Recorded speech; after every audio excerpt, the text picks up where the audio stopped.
Hello बच्चों, let's read the question. List the postulates of new Darwinism. Question में बोला जा रहा है कि हमें यहाँ पे पोस्टुलेट्स बताने हैं न्यू डार्विनिज्म के. इस क्वेश्चन का की कंसेप्ट है कि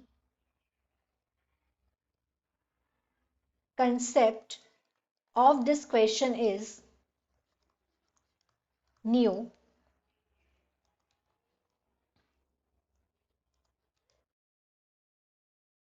Darwinism. This is the key concept. अब न्यू डार्विनिज्म मतलब क्या होता है? ये है modern synthetic theory of evolution. इसे मॉडर्न सिंथेसिस भी बोलते हैं. इसे मॉडर्न सिंथेसिस भी बोलते हैं. तो न्यू डार्विनिज्म क्या है? ये the modern synthetic theory of evolution and it is also called modern synthesis. अब ये जो है ये मर्ज किया गया कॉन्सेप्ट के साथ. किसके कॉन्सेप्ट के साथ? मर्जेस द कॉन्सेप्ट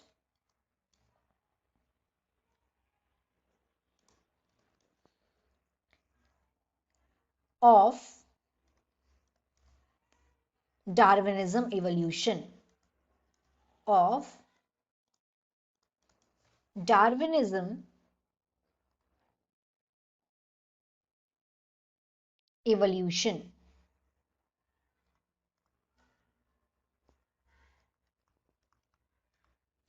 किसके और किसके साथ? With the Mendelian genetics. With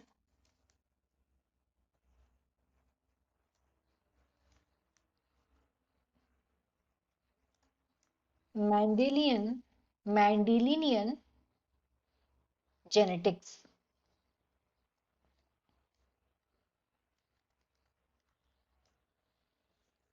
और इसको बोलते हैं क्या? थ्योरी ऑफ इवोल्यूशन, जिसे न्यू डार्विनिज्म भी बोला जाता है. अब यहाँ पे हमें बात करनी है इसके पोस्टुलेट्स के बारे में. पहले हमने देखा कि ये होता क्या है. तो अगर हम इनके पोस्टुलेट्स के बारे में बात करें तो इसके पोस्टुलेट्स में आता है एक तो जेनेटिक रिकॉम्बिनेशन.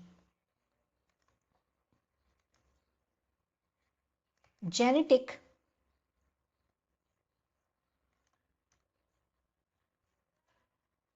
रिकॉम्बिनेशन.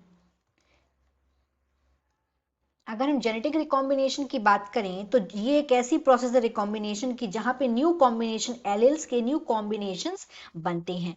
तो जो जेनेटिक रिकॉम्बिनेशन ये कब होता है? सेक्सुअल रिप्रोडक्शन के टाइम पे होता है. गैमेट के फॉर्मेशन जब होता है, गैमेट का फॉर्मेशन उस वक्त ये होता है.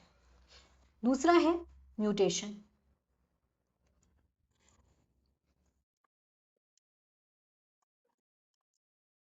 म्यूटेशन ये एक सडन इनहेरिटेबल चेंज आता है जो कि होता है जीन्स में उनके सर्टेन और जिसकी वजह से सर्टेन फेनोटिपिकल इफेक्ट होते हैं. Next is genetic drift and gene flow. Genetic drift and gene flow.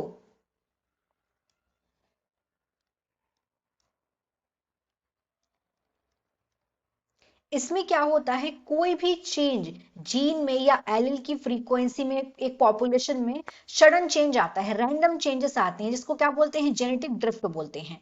इसको चांस इवेंट भी बोला जाता है. तो जेनेटिक ड्रिफ्ट बेसिकली कहाँ होता है? स्मॉल पॉपुलेशन में होता है.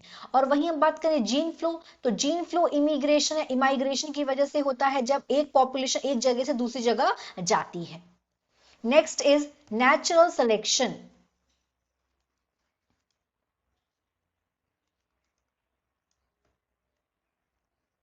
नेचुरल